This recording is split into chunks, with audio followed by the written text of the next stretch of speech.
Hola, buenas tardes. Quien les habla es su compañera Nairobi Saurit Ebrard Rodríguez. Pertenezco a la ficha 75 del grupo GAES 13. A continuación les presentaré mi pequeña presentación sobre la protección de base de datos. Ok, definición de un esquema de seguridad. Al concepto de seguridad también se le puede llamar privacidad. El problema de la seguridad consiste en lograr que los recursos de un sistema sean bajos o toda circunstancia utilizados por los fines previstos. Entonces, en una pequeña pregunta, ¿qué es la seguridad de base de datos?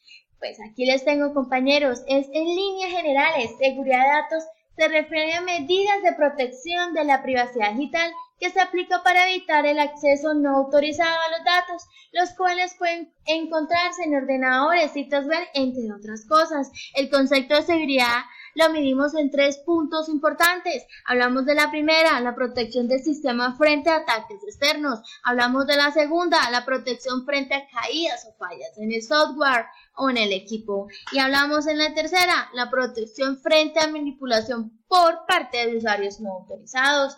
Entonces, ¿qué describe el esquema físico? Pues, compañeros, es importante tener en cuenta que esto describe la estructura de una base de datos.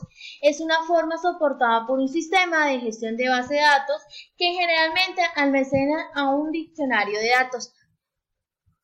Seguimos con nuestra presentación, que es un mecanismo de protección de datos. El mecanismo de protección de datos debe ser simple, uniforme y construido en las capas más básicas del sistema. Aquí está nuestro compañero el Big Data, pero no nos separemos del tema. ¿Cuál es el objetivo de la seguridad de la información, compañeros? El objetivo de la seguridad de la información es mantener la integridad, disponibilidad, privacidad, control y autenticidad de la información manejando por computadoras. Los usuarios deben tener disponibles todos los componentes del sistema cuando así lo deseen. Entonces, es importante tener eso en cuenta. Así que hablaremos sobre qué es la ley Big Data. Es un derecho constitucional que tienen todas las personas a reconocer, actualizar y rectificar la información que haya recogido en bancos de datos.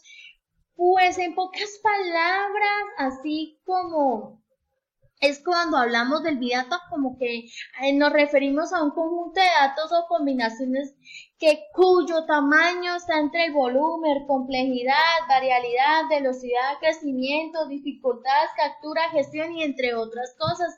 Eso es tan completo, infinidad de cositas, tales como la base de datos relacionados y estadística convencionales o paquetes visualizados entre el tiempo necesario para que sea importante. Aunque el tamaño puede determinarse, el conjunto de datos determina la consideración del Big Data. Esto firmemente definido sigue cambiando con el tiempo. Entonces, compañeros, la importancia del Big Data es útil para muchas empresas en el hecho de que proporciona respuesta a muchas preguntas. Ustedes saben que la mayoría de empresas ni siquiera sabía que tenía. En otras palabras, proporciona un punto de referencia, una cantidad tan grande de información.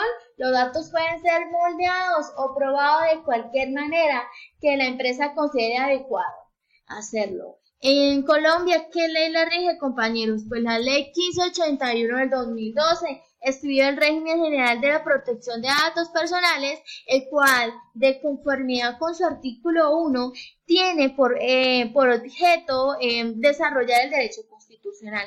Así que es muy importante tener en claro esta ley, pero lo más importante también es cuántos controles tiene la norma.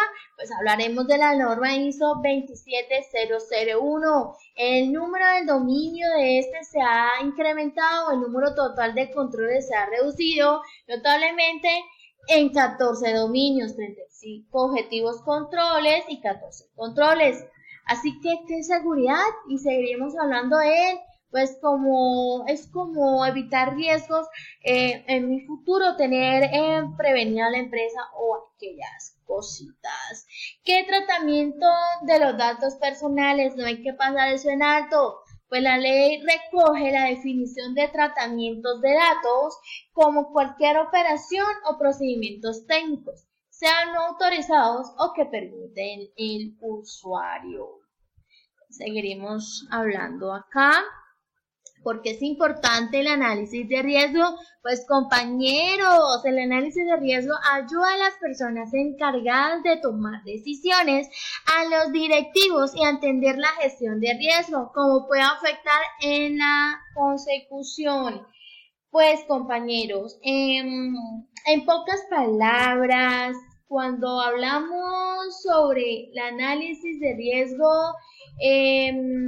hablamos también que identifica y clasifica los riesgos pasando a realizar, es decir, como que se estudia la posibilidad y la consecuencia de cada factor de riesgo con el fin de establecer niveles de riesgo a nuestro proyecto.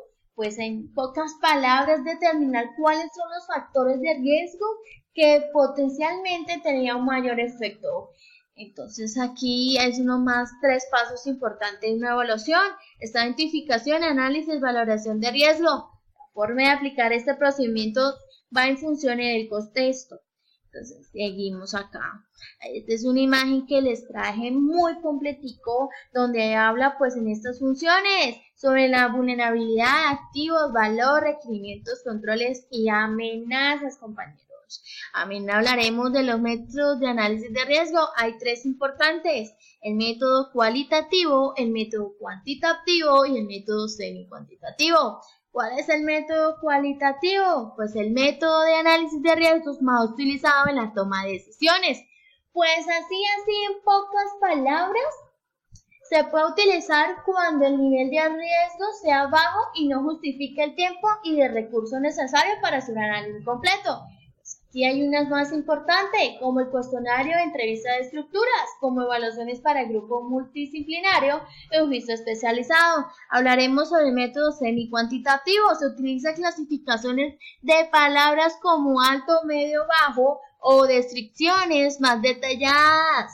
Pues en otros conceptos así, se puede decir que se clasifica y que se demuestra en relación con una escala apropiada. Para calcular el nivel de riesgo, se debe poner atención a la escala utilizada al fin de evitar malos entendidos, compañeros. Hablaremos del método cuantitativo. Se considera método cuantitativo aquellos que permiten asignar valores de ocurrencias o los diferentes riesgos identificados.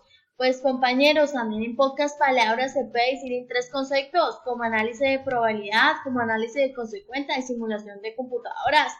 Pues esto amplía mucha visión al mostrar múltiples posibles escenarios, como sencillez y llevarlo a la práctica, o computarizada para realizar simultáneamente. Seguiremos en nuestra diapositiva y hablaremos sobre los riesgos de los sistemas de información.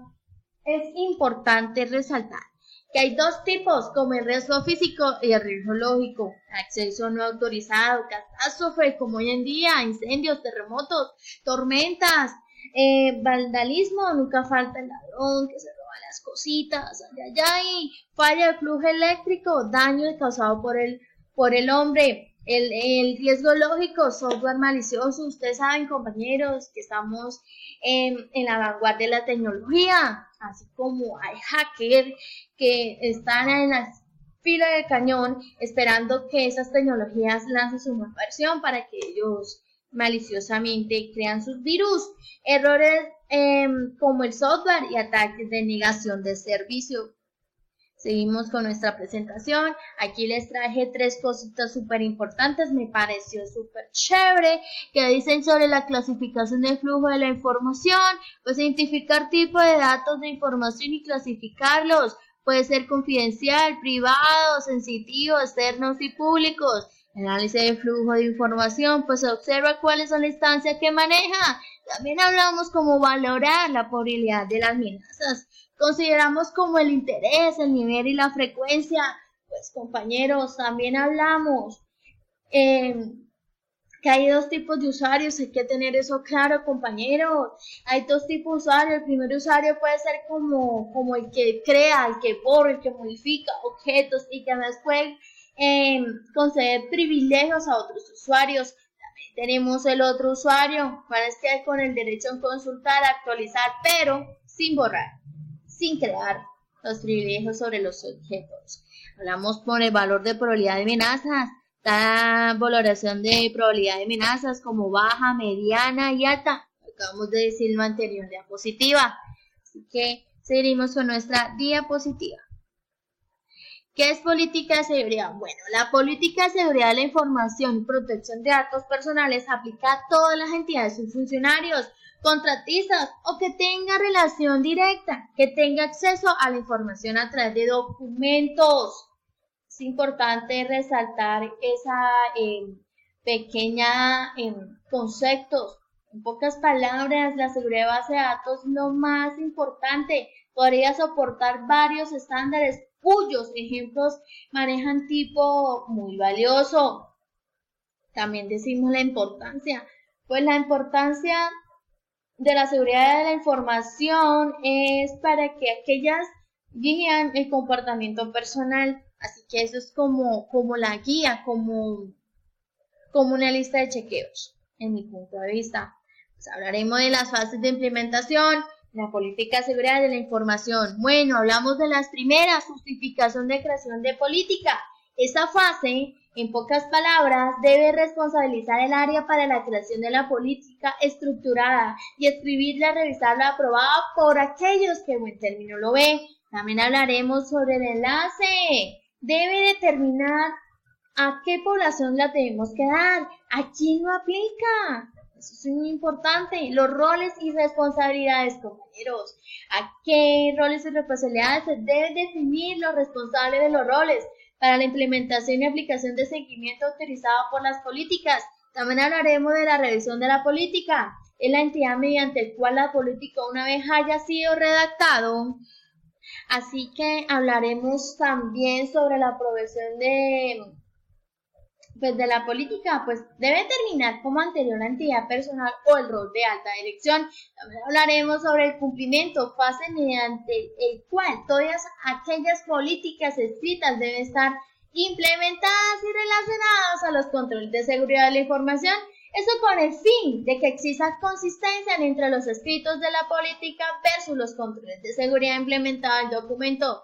Es importante la comunicación, fase mediante el cual se da a conocer la política en las funciones contratistas o terceros en la entidad. Esta fase es muy importante. Todo aquel conocimiento que contiene la política depende gran parte del cumplimiento de las mismas. Esta fase de la implementación también permitirá obtener retroalimentación en efectiva a las políticas pertinentes a realizar excepciones, correcciones, ajustes pertinentes. También hablaremos del monitoreo. Es importante que las políticas sean monitoreadas. Para determinar la efectividad y cumplimiento de las mismas, debe crearse el mecanismo de ejemplo. También hablaremos del mantenimiento, compañeros. Esto es muy importante. Esta fase es la encargada de asegurar que las políticas se encuentran actualizadas, integradas y que contienen ajustes necesarios. Y está el último, el retiro. Esta fase se hace como la eliminación de la política de seguridad en cuanto esta se ha cumplido, pues su finalidad de la política ya no es necesaria en la entidad. Esa última fase para completar el ciclo de vida de la política de seguridad. Entonces miramos un pequeño video que les traje, pero no sé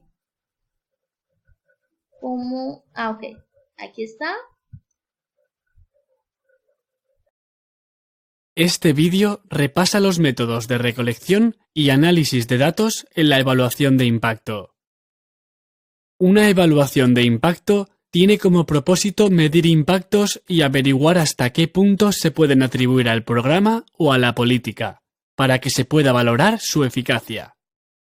Existen numerosos métodos de recolección y análisis de datos, por lo que resulta fundamental elegir los más apropiados para responder a las preguntas clave de evaluación y ayudar a las partes interesadas a tomar decisiones sobre el programa o la política. ¿Cuáles son algunas de las cuestiones más importantes que se deben tener en cuenta a la hora de elegir diferentes métodos de recolección y análisis de datos? Necesitaremos algo de ayuda para seguir adelante. Les presento a Vadim, experto en seguimiento y evaluación de UNICEF en Moldova y encargado de evaluar la iniciativa a favor de escuelas adaptadas a los niños. Vadim ha realizado toda la labor preliminar necesaria y definido la teoría del cambio, las preguntas clave de evaluación y los criterios de evaluación. Ya sabe cómo valorará el éxito del programa y comprobará las premisas de la teoría del cambio acerca de los resultados previstos del programa. Ahora Vadim necesita reunirse con su equipo y decidir qué datos van a necesitar, la manera de recolectarlos y la mejor forma de analizarlos para responder a las preguntas clave de evaluación. Deben tener presentes 4 elementos. Primero, es muy probable que necesiten una combinación de datos cualitativos y cuantitativos procedentes de distintas fuentes para aumentar la credibilidad de las constataciones y responder a las preguntas clave de evaluación. Segundo, necesitarán analizar de qué datos disponen, por ejemplo, datos de ejecución y seguimiento de los programas, registros y comunicaciones, estadísticas externas o encuestas, y decidir qué otros datos adicionales tienen que recolectar en el marco de la evaluación. Tercero, Vadim y su equipo deben cerciorarse de que no han olvidado nada. Para ello, pueden crear una matriz que indique los métodos de recolección y análisis de datos, que se utilizarán para responder a cada pregunta clave de evaluación. Y cuarto, Vadim deberá comprobar que los métodos elegidos se pueden aplicar teniendo en cuenta el tiempo, la capacidad y los medios de financiación. Vadim deberá tener en cuenta y resolver algunos problemas particulares ligados al análisis y la recolección de datos. Las evaluaciones de impacto con frecuencia deben extraer conclusiones sobre grandes poblaciones, en las que resulta casi imposible recolectar datos sobre cada uno de sus miembros. De ahí la necesidad de realizar un muestreo para recolectar datos representativos.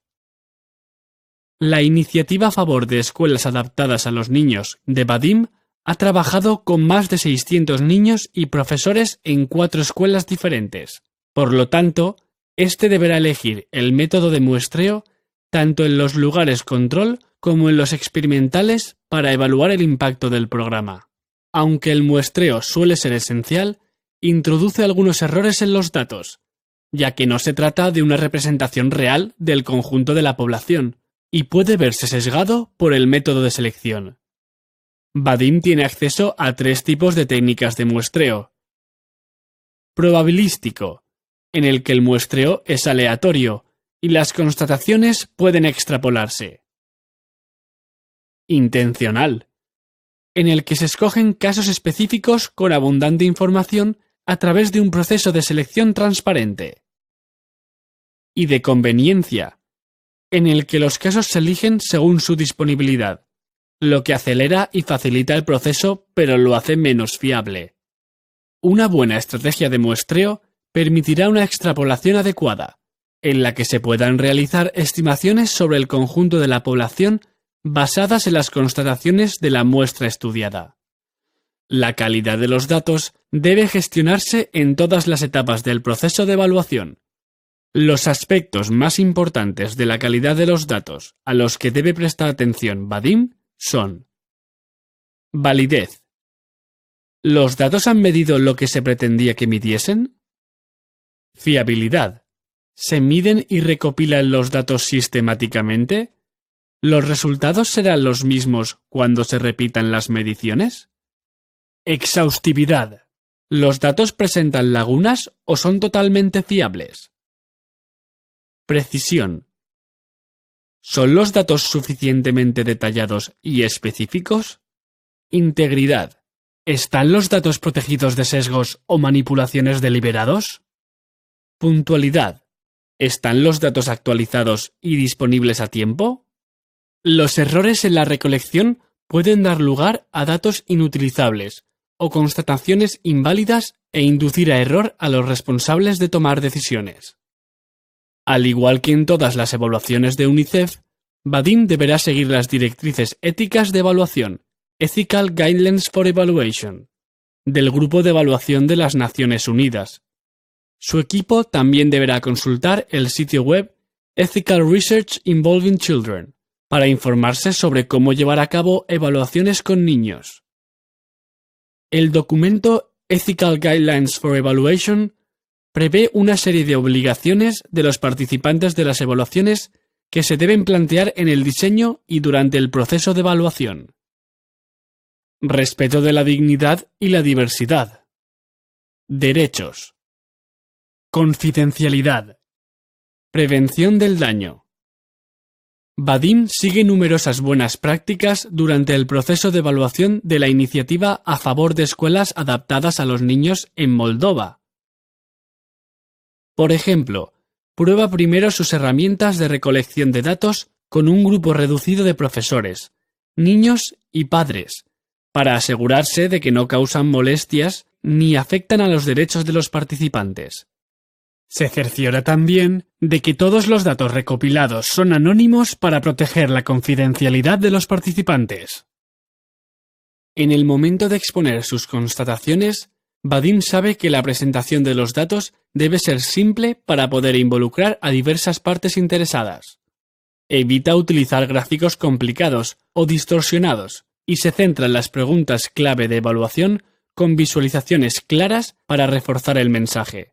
De manera muy concienzuda, apunta todos los datos sesgados y sus consecuencias en las constataciones. Puede encontrar más información sobre la evaluación de impacto en los otros vídeos y síntesis metodológicas de esta serie. Si necesita información más detallada sobre el análisis y la recolección de datos, consulte la síntesis metodológica 10 en www.unicef-irc.org.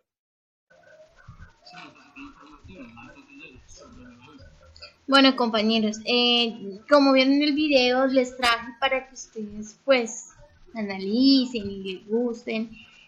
Es muy importante tener esos tips que nos trae pues este pequeño personaje muy importante. Pues hablamos de las conclusiones, compañeros. Vamos a hablar de las conclusiones que son muy importantes en el transcurso de todas estas diapositivas.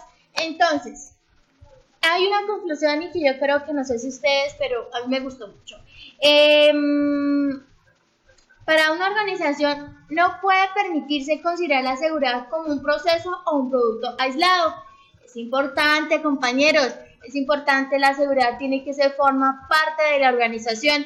Usted sabe que hay muchas empresas disfuncionales que pues no permiten cierta seguridad y por eso se pierde mucho la información necesaria y siempre pues el ambiente de trabajo es muy complica y ciertas cosas. Bueno, otra información que les traje y que me parece súper bien es que hay constantes amenazas, compañeros, que se encuentran en los sistemas. Es necesario que los usuarios de las empresas enfoquen su atención en el grado de ese peligro, ya que hay herramientas de seguridad con las que cuenta para hacerlo. Frente al posible ataque informático, que usted sabe que eso es constante, más que estamos en un país donde todo se piratea. También están, pues teniendo en cuenta en estos concepto anterior, yo creo que existe en el eslabón más difícil y más fácil, pues proteger estos casos. Sabe que la gente trata a uno de los factores que dan incentivo al número de ataques internos. No importa los procesos de la tecnología, finalmente evitar los ataques que a manos de los usuarios. Yo traje 2 recomendaciones para que los tengan en cuenta, que hay que actualizar regularmente el sistema. Usted sabe que hay que actualizar los sistemas operativos, el software, instalar su equipo, poniendo especial atención, instalar antivirus, actualizarlo frecuentemente. También utilicen contraseñas seguras entre números, entre letras mayúsculas y minúsculas, que eso combine muy perfectamente. Se conviene además que modifiquen sus contraseñas con frecuencia. También naveguen en páginas web seguras y confiadas para evitar que identifiquen nuestra seguridad, y también pongan bien especial atención en el tratamiento de correos electrónicos. Nunca falta el correo electrónico que tiene virus.